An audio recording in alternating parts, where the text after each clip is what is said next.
ताऊजी और जादू का डंडा। दोस्तों बहुत पुरानी कौम से ताऊजी की है। चंदनगढ़ के राजा के दो पुत्र थे, नल और नील।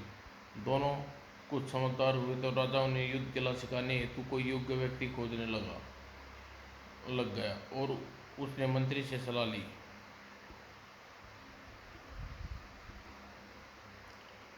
मंत्री जी ने नल को एक ऐसे व्यक्ति के युद्ध कला शिक्षा का प्रमाण चाहते थे जो उन्हें युद्ध में प्रांगत कर दे, और ताकि कोई राज्य का बल विभाग न कर सके।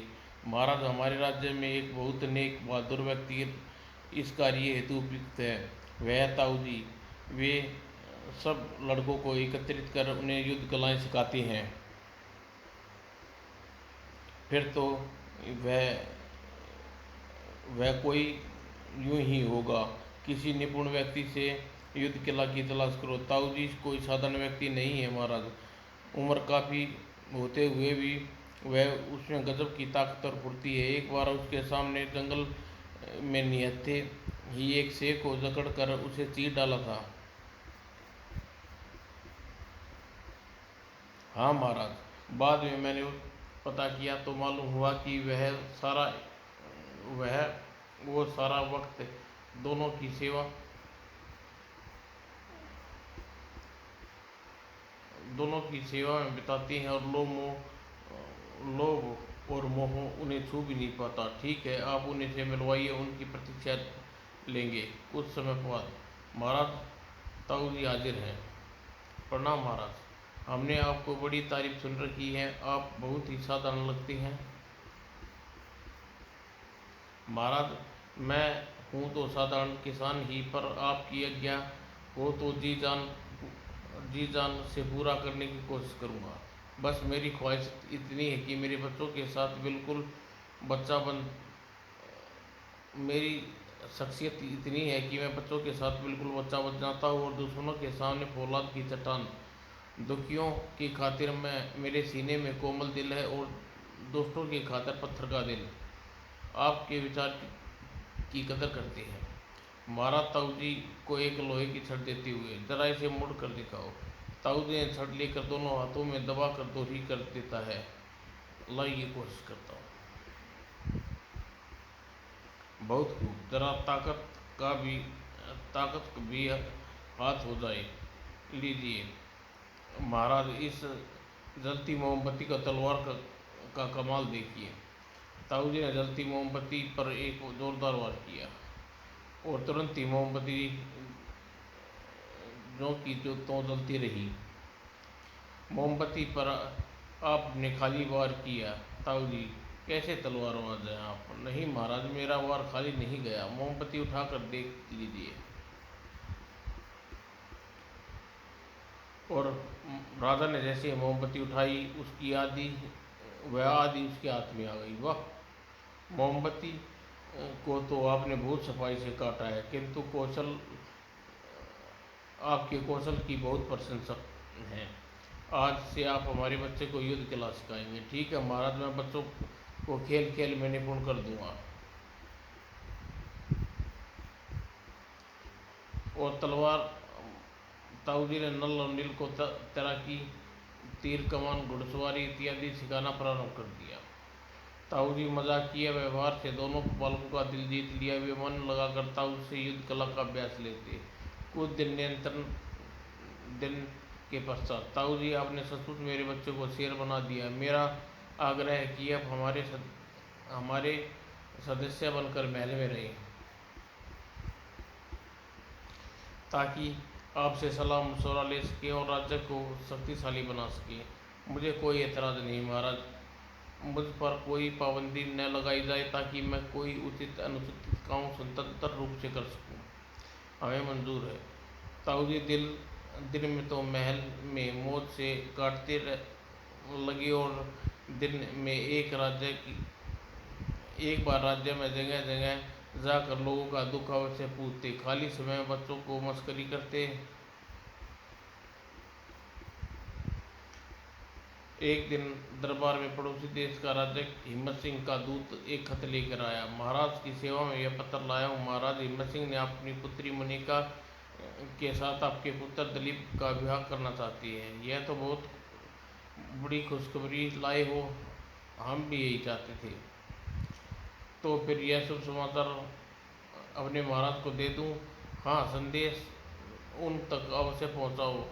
हमारा पत्र उन्हें देना और कहना कि अगली पूर्णिमासी को बारात लेकर आएंगे। लो, हमारा पत्र ये रहा। ठीक है महाराज। दूत के जाते ही ताऊ जी दरबार में प्रवेश किया। आइए ताऊ जी, आज बहुत खुश हैं। हमारे पुत्र का विवाह अगली पूर्णमासी का राजा हिम्मत सिंह की पुत्री से तय हुआ है। यह तो बड़ी खुशी की बात है। मेरे योग्य कोई सेवा हो तो बताइए। सेवा क्या, अब तो सारा प्रबंध आपको ही छोड़ता हूँ। सारा जो आज्ञा महाराज, मैं अपनी ओर से कोई कसर न उठा रखूँगा।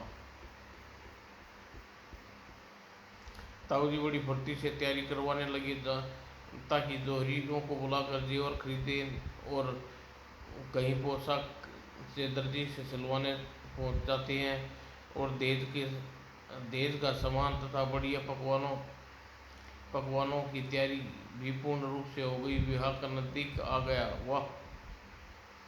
और पूर्णिमासी के दिन राजा हिम्मत सिंह बारात लेकर रवाना हो जाती हैं और बैंड बाजों के साथ धूमधाम से बारात निकल पड़ती है। दोनों राज्य के बीच पड़ने वाले जंगल में बारात गुजर रही थी। अरे, ये बाजे वाले कहाँ गायब हो गए और धुआं बनकर उड़ गए? कमाल है। तभी दलीप सिंह धुआं बनकर गायब हो गया। यह देख हिम्मत सिंह घबरा गया। अरे, मेरा बेटा गायब हो गया। भगवान, कैसा खतरनाक मजाक है। लगता है शादी की आड़ में चंदन सिंह ने हमारे खिलाफ कोई षड्यंत्र रचा है। यदि चंदन सिंह की चाल है तो हम उसे का नतीजा भुगतना होगा। हम वापस नहीं लौटेंगे। हम चंदन से जाकर जवाब तलब करेंगे। महाराज, बारात आ गई, पर गाजे बाजे बगैर क्यों आ रहे हैं? चंदन सिंह देखते ही हिम्मत सिंह आग बुला उठा। ये तुम कैसे बैर का बदला ले रहे हो चंदन सिंह? महाराज, बारातियों की उदासी का कारण उदासी क्यों छाई हुई है? बैर क्या कह रहे हो हिम्मत सिंह? आखिर आप क्या हुआ? दलीप कहाँ है? मेरे बेटे ने खुद गायब करवा कर पूछते हो दलीप कहाँ है? क्या दलीप किसी ने गायब कर लिया? नहीं हिम्मत सिंह, उसने मेरा हाथ नहीं है। मैं खुद अपने दामाद बनाना चाहता था। हिम्मत सिंह जी, आपकी अवश्य कोई गलतफहमी हुई है। हम इस संबंध में वर्षों वर्षों से इच्छुक थे। कृपया आप क्रोध त्याग दें, हमें पूरी घटना बताएं। हम बारात लेकर गाजे बाजे के साथ आ रहे थे। जैसे ही बीच जंगल में पहुंचे, सारे गाजे बाजे वाले धुआं बनकर गायब हो गए। क्या गायब हो गए? हाँ, सब देखते देखते हमने बिना गाजे बाजे आगे बढ़ना शुरू करना चाहा, लेकिन राजकुमार दिलीप भी गायब हो गया। हम सब परेशान हो गए। कुछ लोगों ने कहा कि आप लोगों ने शादी की आड़ में बड़ी तरह है। हमें बेहद दुख है कि आपके साथ बेहद दुख है, आपने हमें गलत समझा। हम आपके सामने प्रतिज्ञा करते हैं कि हमारी पुत्री का विवाह की दिलीप से होगा, अन्यथा जीवन को वह विवाहित रहेगी। यह तुम क्या क्या कर डाला चमन सिंह? इतनी बड़ी प्रतिज्ञा? मुझे गलत मत समझो मेरे दोस्त। अपने निर्देश को साबित करने के लिए मैं कुछ भी कर सकता हूँ। और मैं भी आज आपके सामने प्रतिज्ञा करता हूँ कि राजकुमार को ढूंढ कर निकालूंगा, न चैन से बैठूंगा, न राजा को मुंह दिखाऊंगा। नहीं ताऊ जी, ऐसी कठिन प्रतिज्ञा मत कीजिए। मुझे रोकिए मत महाराज। यह हमारा नहीं, हमारे राज्य के सम्मान का प्रश्न है। मैं अभी जाऊंगा। ठीक है ताऊ जी, हम आपको नहीं रोकेंगे। आपके साथ जितनी शाही सेना एवं मुद्राएं ले जा सकती हो। हिम्मत सिंह जी, मेरे निवेदन है कि आप दुल्हन को लेकर ही विदा हुई, इसलिए मेरे लौटने तक कृपया महल में विश्राम करें। मुझे सेना की जरूरत नहीं है, किंतु मुद्राएं अवश्य ले जाऊंगा ताकि धन की आड़े वक्त में काम आ सके। तुम्हारी प्रतिज्ञा सुनकर हम इनकार नहीं कर पा रहे। हमारी शुभकामनाएं आपके साथ है। हमारी तरफ से एक हीरो की माला स्वीकार कीजिए। शुक्रिया महाराज। ताऊ जी, ये लीजिए पोटली, इसमें स्वर्ण मुद्राएं के अलावा कुछ हीरे मोती और हैं, ईश्वर आपको सफल करे। ताऊ जी, सावधानी से जाइएगा। आप चिंता न कर आप व्यर्थ चिंता न करिए महाराज। 7 दिन के अंदर अंदर मैं राजकुमार को अपने को लेकर लौटूंगा, या फिर अब मेरी लाश ही मिलेगी। पूरे जंगल को छान मारा, राजकुमार का नहीं पता। धुआं बनकर उड़ने की बात से लगता है यह कोई भूत प्रेत या जादूगर का करिश्मा है। अरे, यहाँ झोपड़ी है, चल कर देखूं इसमें कौन रहता है, शायद कोई सुराग मिल जाए। अरे, कोई अंदर है? खो खो अंदर है, आ जाओ। और मैं एक प्यासा मुसाफिर हूँ। अंदर एक बुढ़िया चरखा काटती मिली। मैं बहुत थका हूँ माँ जी, ठहरने के लिए जगह चाहता हूँ। हाँ बेटा, अंदर आ जाओ, बैठो, कुछ खाने पीने का इंतजाम करती हूँ।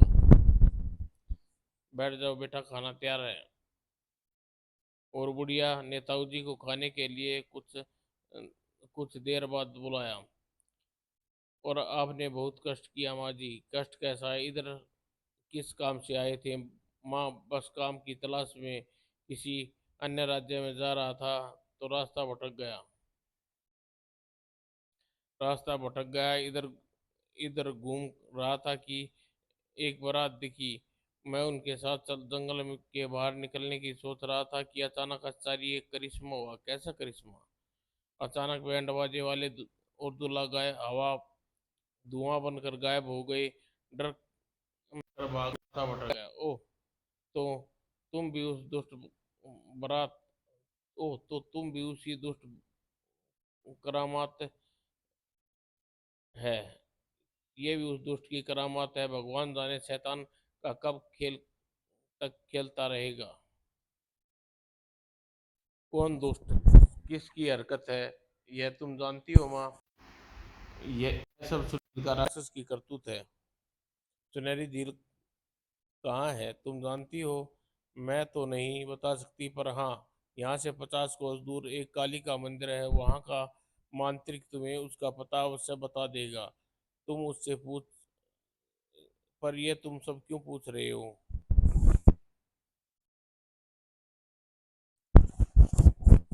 माँ जी, यदि मैं उदुल्ले को लेकर उसके पिता को सौंप दूं, हो सकता है वह मुझे नौकरी दे दे, क्योंकि वह बारात राजघराने की लग रही थी।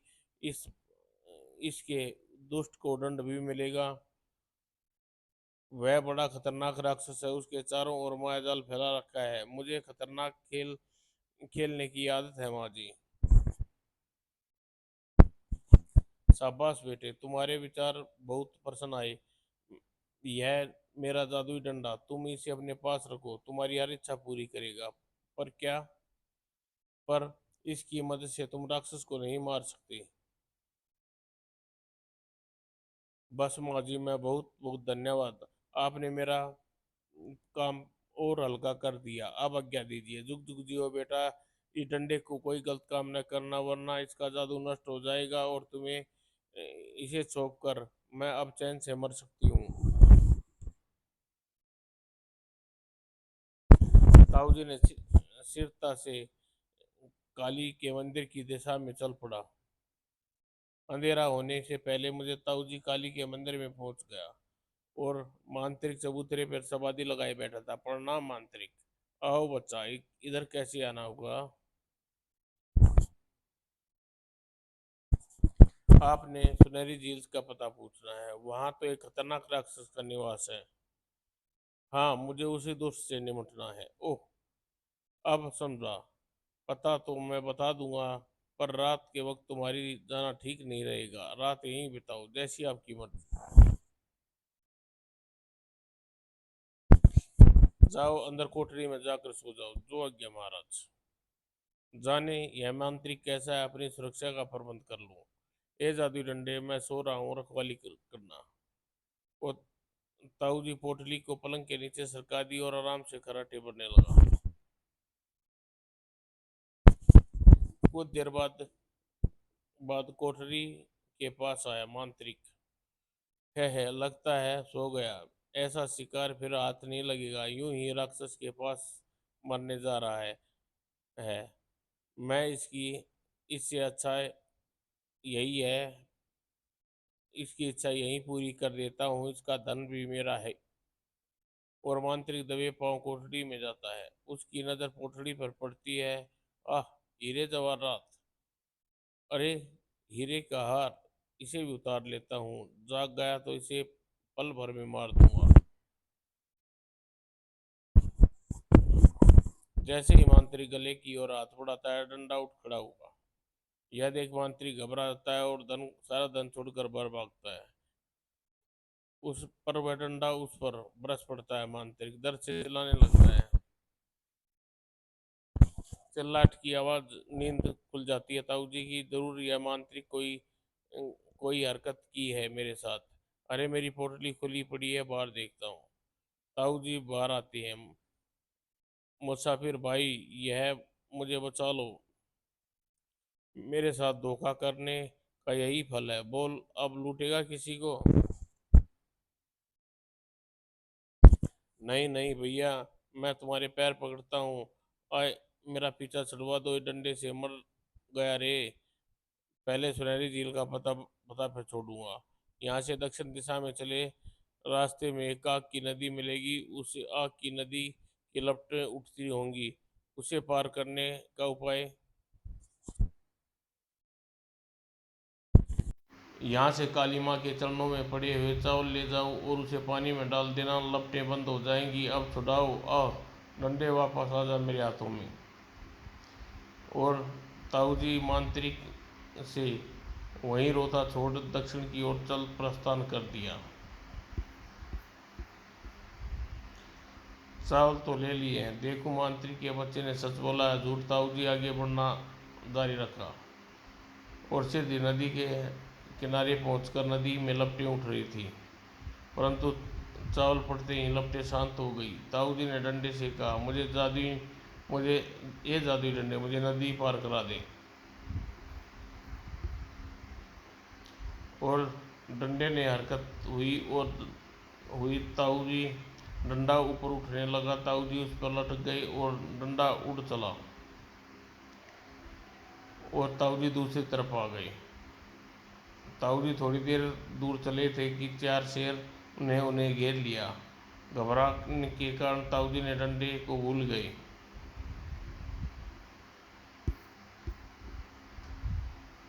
और वे पास वाले पेड़ की तरफ भागे। शेर बहुत ही पास आ गए थे। एक ने उस पर छलांग लगाई। कहीं से एक तीर सनसनाता हुआ शेर के पेट में घुस गया। अरे वाह, यह तो मर गया। वह तीर कहाँ से आया? बाकी के तीन शेर भी एक एक करके एक एक तीर लगा और वे भी ढेर हो गए। ताऊजी देखते रह गए। तभी एक तीर कमान लिए भील का बालक ताऊजी पर पास कूदा। अरे बच्चे, तूने मुझे बचाया, शाबाश। तुम कौन हो? मेरा नाम जिम्बो है। मेरे बाबा भील जाति के हैं। आप बहुत अच्छे हैं। आप यहाँ क्यों आए हैं? बेटे जिम्बो, मैं यहाँ सुनहरी झील के राक्षस से निपटने आया हूँ। यह सुनते ही लड़के की आंख में आंसू आ गए। दौड़ कर ताऊजी से लिपट गया। मैं उसका पता बताता हूँ, पर मुझे भी साथ ले चलो। मैं उसके खून का प्यासा हूँ। उधर भील का सरदार भी आ गया। बेटे, तुम इतने व्याकुल क्यों हो? उस दुष्ट ने मेरे पिताजी को मार डाला। मुझे मालूम है कि उसकी चोटी चोटी उसकी चोटी में ही उसके प्राण हैं। चोटी काटने पर वह मर जाएगा। उसकी चोटी काटने के लिए मैंने तीर कमान का अभ्यास किया है। मुझे भी साथ ले चलो, मैं उससे बदला लूँगा। ठीक है बेटा, मैं तुम्हें साथ ले चलूँगा, उस दुष्ट को मौत के घाट उतारूँगा। बाबूजी, आप इसे ले जाओ। ले जाओ, इस प्यास और दुष्ट खून से बुझेगी। प्यास उस दुष्ट के खून से बुझेगी। चलो जिम्बो। बाबूजी, सुनहरी झील के पास एक गुफा है। राक्षस अपने कैदियों को रखता है। उस गुफा में रात पड़े घुसना, क्योंकि रात को सब राक्षस नाचने में मस्त रहते हैं। ताऊ जी जम्बू को लेकर आगे बढ़े। रास्ते में जम्बो ने तीर से फल तोड़कर खिलाए। बेटे, तुम मेरे साथ साथ रहो और अपने राज्य ले चलूँगा। सच में मैं तुम्हारे साथ चलूँगा बाबा, मुझे जंगल से दूर रहना चाहता हूँ। और 2 दिन लगातार चलने के बाद वे सुनहरी झील के पास पहुँचे। ए जादू डंडे, जब तक हमारा काम पूरा ना हो जाए हमारी रक्षा करना। आप इस डंडे को क्या बात कर रहे हैं बेटे? यह जादुई डंडा है, ये हमारी रक्षा करेगा। वो देखिए बाबा की बताई हुई गुफा, इसी में चलते हैं। कोई आदमी कई आदमी बैठे हैं, राजकुमार भी वहीं कहीं होगा। चेहरा पहचान नहीं, आवाज़ लगाता हूँ, दलीप दलीप। अरे कोई बाहर मुझे बुला रहा है, देखूं। मैं हूँ दलीप, आप कौन है और कहाँ से आए हैं? मैं राजा चंदन सिंह का आदमी हूँ, तुम्हें छुड़ाने आया हूँ। आप मुझे छुड़ाएंगे कैसे? यहाँ तो बहुत राक्षस हैं, तुम उसकी फिक्र न करो। परंतु राक्षस को बगैर मारे उसका मायाजाल समाप्त न होगा और मैं बाहर आ पाऊँगा। तुम्हारी अभी तुम्हारी अभी हमें आवश्यकता नहीं। हम जम्बो ही हम और जम्बो ही दुष्ट के लिए काफ़ी हैं। चलो बेटा, आज मेरी वर्षों की साधना का इम्तिहान है। आप आओ, ओ पापी बच नहीं सकेगा। और ताऊ जी जम्बो को जैसे ही सामने आया, ये कौन है? इन्हें पकड़ कर भून कर खा जाओ और अच्छा नाश्ता मिला है। ए जादू डंडे, इन सब को सही यहीं पर मार लगा और यहीं पर ढेर हो जाएं। देखते ही देखते जादू डंडे ने कई सारे डंडे निकलाए और राक्षसों पर टूट पड़े। अरे ये डंडा तो सब्बो जादूगरनी का है। उसे इसे मुझे न देकर इस आदमी को दे दिया। इस मुझसे बदला लिया है इसने। देख क्या रहे हो जम्बो, दिखाओ अपना कमाल। इसको तो मार इसको तो मार लिया, अब ऐसे मारोगे? हा हा, मेरी जान मेरी चोटी में है, हा हा। मूर्ख, अब तू नहीं बच सकेगा, ले मेरा तीर। खचाक, और चोटी करते ही उसका अंत हो गया। उसके मरते ही असली डंडा उसके मरते ही असली डंडे को छोड़ सभी डंडे गायब हो गए। राक्षस के मरते ही उसका मायाजाल खत्म हो गया। गुफा की जगह मैदान बन गया। दलीप भागता हुआ ताऊ जी के पास आया। आपने मेरी ही नहीं, इन सैकड़ों लोगों की रक्षा की है। अब यह राक्षस जब मनुष्य था तो इस वन में जादूगर सांबा ने इसकी हत्या कर दी थी। मरने के बाद यह राक्षस योनि में चला गया। अब इसने धोखे से जादूगर सांबा को मार कर सांबा जादूगरनी का पति था। और ओह, तो वह बुढ़िया संभव जादूगरनी थी। वह इसके बदला नहीं ले सकती थी, इसलिए यह जादू डंडा मुझे सौंपा। खैर चलो, उस दुष्ट का अंत हुआ। ये डंडे, अब मुझे घर पहुंचाने का प्रबंध करो।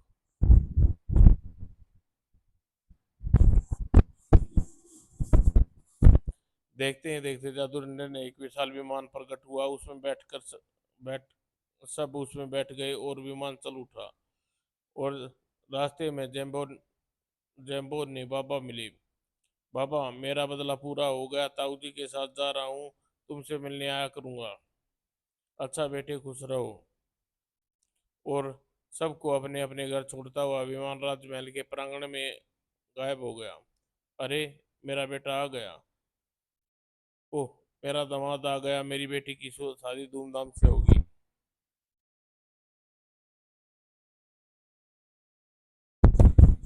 ये महाराज मेरा वचन भी हुआ और मुझे जादू डंडे भी मिल गया, एक नन्हा साथी भी मिल गया, जैम्बो। ने राक्षस को मारा। ताऊ जी, हम आपका और इस नन्हे जैम्बो का एहसान कभी नहीं भूलेंगे। आज रात शादी धूमधाम से होगी। और फिर रात को धूमधाम से शादी हुई। पर ताऊ जी, मैं दीदी को बधाई तो दे आऊं। हाँ हाँ बेटे, जरूर जाऊं। दीदी, मेरी बधाई स्वीकार करो। हाँ हाँ। दलीप रा, और उठकर दलीप ने राजकुमारी, तुम रखना। और